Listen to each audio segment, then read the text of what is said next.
പെപ്കോ ഫ്ലാൻഡിൻ്റെ പുതിയൊരു വീഡിയോയിലേക്ക് ഏവർക്കും സ്വാഗതം. ഇന്ന് ഒരു ട്രാവൽ വീഡിയോ ആണ് ചെയ്തിരിക്കുന്നത്. നമ്മളെപ്പോഴും കൃഷീൻ്റെ വീഡിയോസാണ് ചെയ്യാറുള്ളത്. അപ്പോൾ ഇന്നൊരു വെറൈറ്റിക്ക് വേണ്ടിയിട്ട് ട്രാവൽ വീഡിയോ ആണ് ചെയ്തിരിക്കുന്നത്. നമ്മൾ ഫാമിലി ആയിട്ട് ഊട്ടിയിലേക്ക് ഒരു ട്രിപ്പ് പോയിട്ടുണ്ടായിരുന്നു. ഡെസ്റ്റിനി ഫാം ഹൗസ് റിസോർട്ടിലേക്കാണ് പോയിട്ടുള്ളത്. ഊട്ടിയിൽ നിന്ന് ഏകദേശം ഒരു 20 കിലോമീറ്റർ ഉള്ളിലേക്ക് മാറിയിട്ടാണ് ഈ ഒരു റിസോർട്ട് സ്ഥിതി ചെയ്യുന്നത്. നമ്മൾ അവിടേക്ക് പോകുമ്പോഴുള്ള കാഴ്ചകളും അതുപോലെ തന്നെ ഒരു മിനി സ്വിറ്റ്സർലാൻഡ് ആയിട്ട് നമുക്ക് ഈ ഒരു ഫാമിനെ കാണാൻ പറ്റും. കാരണം അത്രയും ഭംഗിയാണ്. നമുക്കവിടെ പോയിട്ട് ഉണ്ടെങ്കിൽ തന്നെ അവിടുത്തെ ക്ലൈമറ്റും അതുപോലെ തന്നെ അവിടുത്തെ പ്രകൃതി ഭംഗിയൊന്നും നമുക്ക് മറക്കാൻ പറ്റില്ല. അത്രയും നല്ല മനോഹരമായിട്ടുള്ള ഒരു സ്ഥലമാണ് ഈ ഡെസ്റ്റിനി ഫാം റിസോർട്ട്. അപ്പോൾ എന്തായാലും നമുക്ക് ഈ കാഴ്ചകളൊക്കെ കണ്ടിട്ട് വരാം.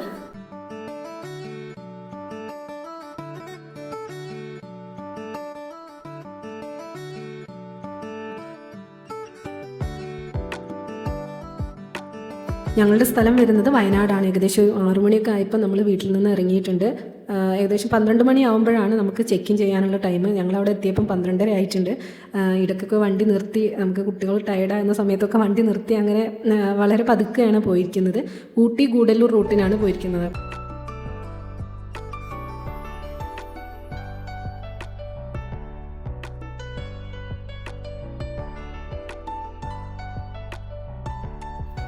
ഊട്ടിയിലേക്ക് പോകുന്ന വഴിക്ക് നമ്മളെപ്പോഴും ഇറങ്ങുന്ന ഒരു പ്ലേസാണ് ഈ കാണുന്നത്. ഊട്ടിയിലെ സെയിൻറ്റ് മോണിക്ക ലൈക്കിൻ്റെ ഒരു ഭാഗമാണ് ഈ കാണുന്നത്. വളരെ മനോഹരമായിട്ടുള്ള സ്ഥലമാണ് ഇവിടെ. ചുറ്റും മരങ്ങളും അതുപോലെ മലകളും ഒക്കെ അതിൻ്റെ ഇടയിലൂടെ ഇങ്ങനെ നദി ഒഴുകുന്നതും ഒക്കെ ആയിട്ട് ഫുൾ ഒരു ഗ്രീൻ ലാൻഡ്സ്കേപ്പൊക്കെ ആയിട്ട് നല്ല ഭംഗിയാണ് കാണാൻ. ശരിക്കും ഞങ്ങൾ അവിടെ കുറേ സമയമൊന്നും സ്പെൻഡ് ചെയ്തില്ല, കുറച്ച് സമയം നിന്നുള്ളൂ.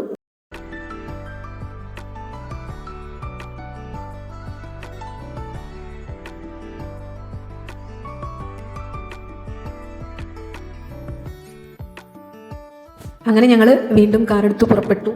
ഏകദേശം ഒരു 12:45 ആയപ്പോഴാണ് ഈ റിസോർട്ടിൻ്റെ പ്രോപ്പർട്ടിയിൽ എത്തിയത്. അവിടെ നമുക്ക് ഒരു വെയിറ്റിംഗ് റൂം ഉണ്ട്. അപ്പോൾ അവിടെയാണ് നമ്മളുടെ കാറൊക്കെ നിർത്തിയിടേണ്ടത്. എന്നിട്ട് അവരുടെ ഒരു ട്രക്കിലാണ് നമ്മൾ റിസോർട്ടിലേക്ക് പോകേണ്ടത്. നമ്മുടെ വാഹനങ്ങളൊന്നും റിസോർട്ടിലേക്ക് പോകാൻ പറ്റില്ല, കാരണം ഫുൾ ഓഫ് റോഡാണ്. ഒരു 20 മിനിറ്റോളം നമ്മൾ ഓഫ് റോഡിലൂടെ യാത്ര ചെയ്തിട്ട് വേണം റിസോർട്ടിലേക്ക് എത്താൻ വേണ്ടിയിട്ട്. നമ്മൾ ട്രക്കിൽ കയറിയൊക്കെ ഇരുന്നു, പക്ഷേ 2 സൈഡ് വ്യൂ ഉണ്ടായിരുന്നില്ല. ഒരു സൈഡിൽ മാത്രമേ നമുക്ക് വ്യൂ ഉണ്ടായിരുന്നുള്ളൂ. അതിലാണെങ്കിൽ ആ ഏരിയ മൊത്തം ഫോറസ്റ്റ് ഏരിയ ആയിരുന്നു.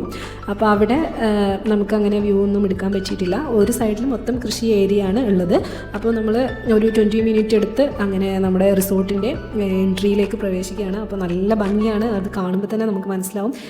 ഫുൾ ഫാമും അതുപോലെ തന്നെ കുറേ കൃഷി ഏരിയയും മലകളും ഒക്കെ ആയിട്ട് നല്ല ഭംഗിയുള്ള ഒരു പ്ലേസിലേക്കാണ് നമ്മളിപ്പോൾ പോകുന്നത്.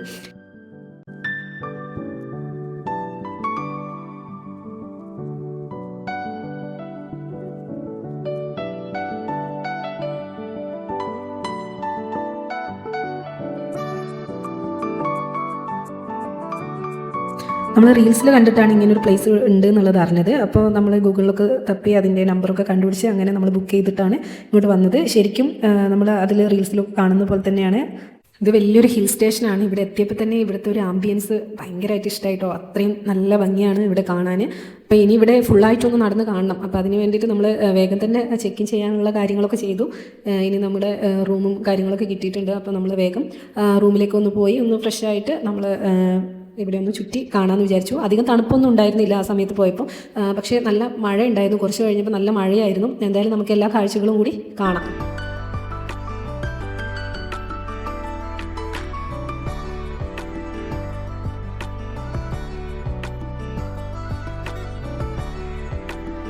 ഇതാണ് നമ്മുടെ റൂമിലെത്തിയപ്പോൾ നമുക്ക് അവിടെ കുറേ ഫുഡ് ഐറ്റംസ് അവർ വെച്ചിട്ടുണ്ട്. അതൊക്കെ നമ്മൾ എക്സ്പെൻസീവാണ്, നമ്മൾ പൈസ കൊടുത്തിട്ട് വേണം അതെടുക്കാൻ വേണ്ടിയിട്ട്.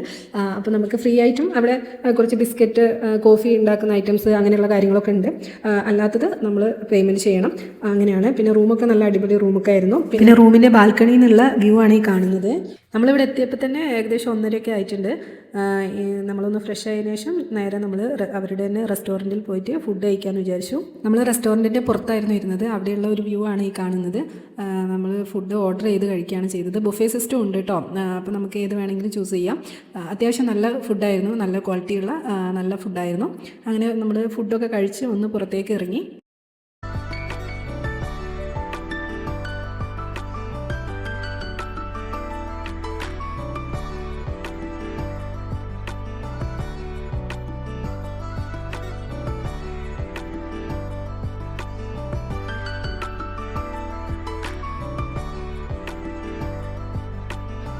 ഇതൊരു ഫാം ഹൗസ് ആയതുകൊണ്ട് തന്നെ ഇവിടെ ഒരുപാട് മൃഗങ്ങളും പക്ഷികളൊക്കെ ഉണ്ട്. ഈ പക്ഷികളെയും മൃഗങ്ങളെയൊക്കെ നമുക്ക് ഫീഡ് ചെയ്യാനും അതുപോലെ തന്നെ ഹോഴ്സ് റൈഡിങ് അതുപോലെ ഷീപ്പിനെ ഫീഡ് ചെയ്യാനൊക്കെ നമുക്ക് പറ്റും. അപ്പോൾ അതിനുള്ള ടൈം എന്ന് പറയുന്നത് അവർ ഓരോ ടൈം കണക്കാക്കിയിട്ടുണ്ട്. അതിനനുസരിച്ചാണ് നമുക്കത് ചെയ്യാൻ പറ്റുന്നത്. അതുപോലെ തന്നെ ഹോഴ്സ് റൈഡൊക്കെ നമുക്ക് കോംപ്ലിമെൻ്ററി ആണ്. അപ്പോൾ നമുക്ക് റൈഡ് ചെയ്യുന്നതിന് അങ്ങനെ ക്യാഷ് ഒന്നും കൊടുക്കണ്ട. അപ്പോൾ നമ്മൾ ഈവനിങ് ഒരു 4 മണി ആയപ്പോഴാണ് നമുക്ക് ഹോഴ്സ് റൈഡ് ചെയ്യാൻ പറ്റിയത്. അപ്പോൾ അതിൻ്റെ ഇടയ്ക്ക് ഒരു മഴ പെയ്തിട്ടുണ്ടായിരുന്നു. അപ്പോൾ നമ്മൾ വേഗം റൂമിലേക്ക് വന്നു, ഒരു കോഫി ഇട്ട് കുടിച്ചു. അങ്ങനെ വീണ്ടും നമ്മൾ ആ മഴയത്ത് തന്നെ ഹോഴ്സിനെ കാണാൻ വേണ്ടിയിട്ട് പോയി.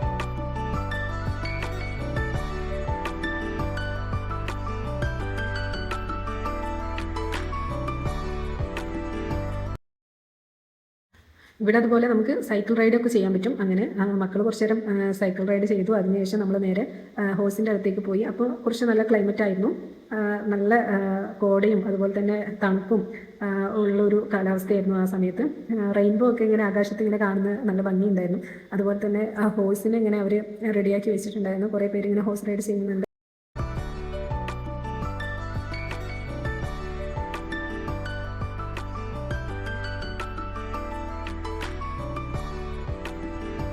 ഹോഴ്സ് റൈഡ് കഴിഞ്ഞ ഉടനെ നമ്മൾ കൗവിൻ്റെ ഫാമിലേക്കാണ് പോയത്. അവിടെ ഒരുപാട് പശുക്കൾ അവർ വളർത്തുന്നുണ്ട്. പക്ഷേ ഉള്ളിലേക്ക് പോയപ്പോൾ ഭയങ്കര സ്മെല്ലായിരുന്നു. അപ്പോൾ അധികം നമ്മൾ അവിടെ നിന്നില്ല. ഇവിടെ കുട്ടികൾക്ക് കളിക്കാൻ പാർക്കൊക്കെ ഉണ്ട്. അപ്പോൾ കുട്ടികളുടെ പാർക്കിന് തൊട്ടടുത്തായിട്ട് പിന്നെ റാബിറ്റൊക്കെ ഉണ്ട്. റാബിറ്റിനെ നമുക്ക് വേണമെങ്കിൽ എടുക്കാം, അതിന് ഫീഡ് ചെയ്യാനൊക്കെ പറ്റും. പക്ഷേ അതിൻ്റെ ടൈം എന്ന് പറയുന്നത് പിറ്റേ ദിവസം 11 മണിക്കാണ്.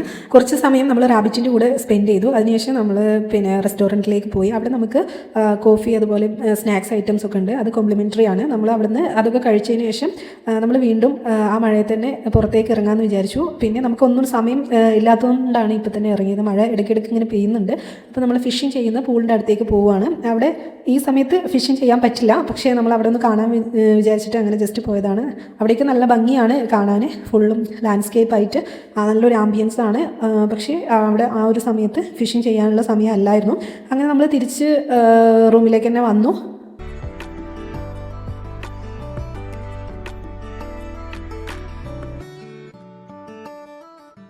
അങ്ങനെ അന്നത്തെ ദിവസം ഏകദേശം കഴിയാനായി. അന്ന് നൈറ്റ് നമ്മൾ ഫൈറ്റ് റൂം എന്ന് പറഞ്ഞിട്ട് ഒരു റൂമുണ്ട്. അവിടെ നമുക്ക് ഗെയിമിങ്ങിനുള്ളൊക്കെ സ്ഥലമാണ്. അവിടെ നമുക്ക് ഒരുപാട് ഗെയിം കളിക്കാനുള്ള ഏരിയ ആണ്. അപ്പോൾ അവിടെ കുറച്ച് നേരം സ്പെൻഡ് ചെയ്തു. പിന്നെ നമുക്ക് അവിടെ ഗ്ലാസ് പെയിൻറ്റിങ് അതുപോലെ പോട്രി ആർട്ട് അതൊക്കെ നമുക്ക് ചെയ്യാൻ പറ്റും.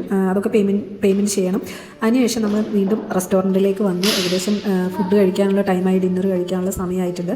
അപ്പോൾ അവിടെ ബുഫേ സിസ്റ്റമാണ് ആ സമയത്തുള്ളത്. അപ്പോൾ നമുക്ക് 5 വയസ്സിന് താഴെയുള്ള കുട്ടികൾക്ക് ഫ്രീ ആണ്, അല്ലാത്തവർക്ക് നമ്മൾ പേയ്മെൻറ്റ് ചെയ്യണം. കുറച്ച് റേറ്റ് കൂടുതലാണ് അവിടെയുള്ള ഫുഡിനൊക്കെ. അപ്പോൾ ബുഫേയിൽ കേട്ടോ. അപ്പോൾ അങ്ങനെ നമ്മൾ അവിടുന്ന് ഫുഡൊക്കെ കഴിച്ചു. പിന്നെ നമ്മൾ നെക്സ്റ്റ് ഡേ ആവാൻ വേണ്ടി കാത്തിരിക്കുകയായിരുന്നു. കാരണം ഒരുപാട് ആക്ടിവിറ്റീസും അതുപോലെ തന്നെ നമുക്ക് മോർണിംഗ് വാക്കും ഒരുപാട് പിന്നെ നമ്മളെ പെറ്റ്സിനൊക്കെ ഫീഡ് ചെയ്യാനൊക്കെ പറ്റുന്നത് നെക്സ്റ്റ് ഡേ ആണ്. അപ്പോൾ അതിന് വേണ്ടിയിട്ട് കാത്തിരിക്കുകയായിരുന്നു. അപ്പം രണ്ടാമത്തെ ദിവസം രാവിലെ മോർണിംഗിന് അതിമനോഹരമായിട്ടുള്ളൊരു വ്യൂ ആയിരുന്നു.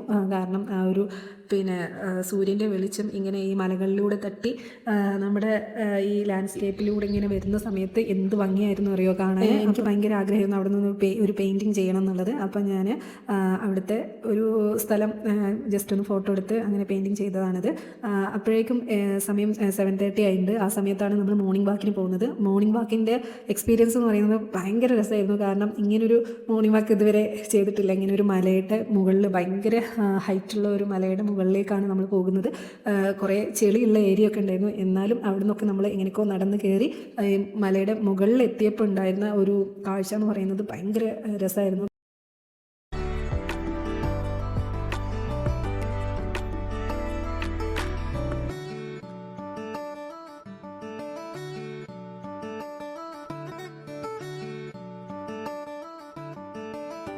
ഇവിടുന്ന് നോക്കുമ്പോൾ നമ്മൾ കാണുന്നത് ഈ ഫാമിൻ്റെ ഇരുവശത്തുമുള്ള 2 തടാകങ്ങളാണ്. ഒന്ന് അവലാഞ്ചോ തടാകവും ഒന്ന് എമറാൾഡ് തടാകമാണ്. അപ്പോൾ ഒരു സൈഡിൽ പിന്നെ അവലാഞ്ചോ തടാകവും മറ്റൊരു സൈഡിൽ എമറാൾഡ് തടാകമാണ് ഉള്ളത്. പിന്നെ ഈ തടാകത്തിൻ്റെ അപ്പുറത്തായിട്ട് ആ ഒരു മലനിരകളിലെ അപ്പുറത്ത് തോഡ ഗോത്രവർഗ്ഗക്കാരാണ് ഉള്ളത്.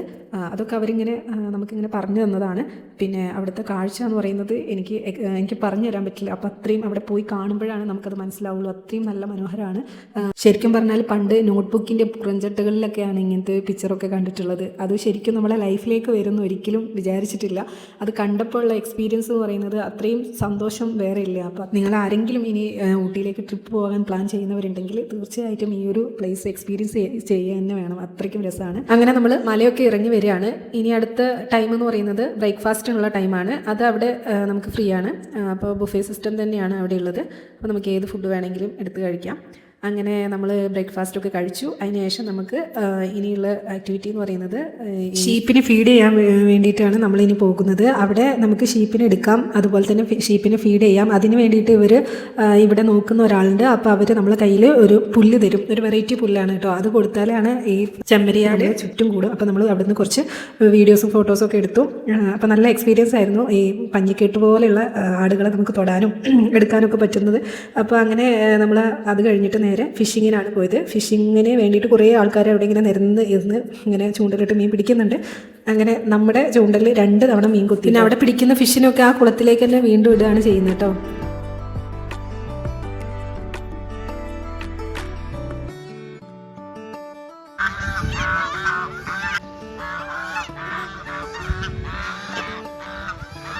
അങ്ങനെ ഡെസ്റ്റിനി ഫാം റിസോർട്ടിൽ നിന്ന് നമ്മൾ പോവുകയാണ്. നമുക്ക് ചെക്കൗട്ട് ചെയ്യാനുള്ള സമയമായി. അപ്പോൾ ഒരു 12 മണിയായപ്പോൾ നമ്മൾ ചെക്കൗട്ട് ചെയ്തു. അങ്ങനെ അവരുടെ ട്രക്കിൽ കയറിയിരുന്നു. പിന്നെ ഈ ഒരു റിസോർട്ടിനെ ഇങ്ങനെ മെയിൻറ്റെയിൻ ചെയ്ത് കൊണ്ട് നടക്കാൻ ഒരുപാട് ജോലിക്കാർ അവിടെ ഉണ്ട് കേട്ടോ. അപ്പോൾ അവിടെ കൃഷി ചെയ്യുന്നതും അവിടെ മെയിൻറ്റെയിൻ ചെയ്യുന്നതിനൊക്കെ ഒരുപാട് ജോലിക്കാരുണ്ട് കേട്ടോ. അപ്പോൾ അവരിങ്ങനെ പോകുന്നതൊക്കെ നമ്മളിങ്ങനെ കാണുന്നുണ്ട്. അതുപോലെ ഈ കൃഷിയിടത്തിൽ പണിയെടുക്കുന്ന ഒരുപാട് പേരുണ്ട്. അപ്പോൾ എന്തായാലും ഈ ഒരു എക്സ്പീരിയൻസ് നിങ്ങളിലേക്കും പങ്കുവെച്ചതിന് എനിക്ക് ഒരുപാട് സന്തോഷമുണ്ട്. അപ്പോൾ നിങ്ങൾക്ക് ഈ വീഡിയോ ഇഷ്ടപ്പെട്ടിട്ടുണ്ടെങ്കിൽ ലൈക്ക് ചെയ്യാനും ഷെയർ ചെയ്യാനും അതുപോലെ സബ്സ്ക്രൈബ് ചെയ്യാത്തവരുണ്ടെങ്കിൽ സബ്സ്ക്രൈബ് ചെയ്യാനും മറക്കരുത്. അപ്പോൾ മറ്റൊരു വീഡിയോയുമായി പെപ്കോ ഓഫ് ലാൻഡ് വീണ്ടും എത്തുന്നതാണ്. Okay, thank you for watching.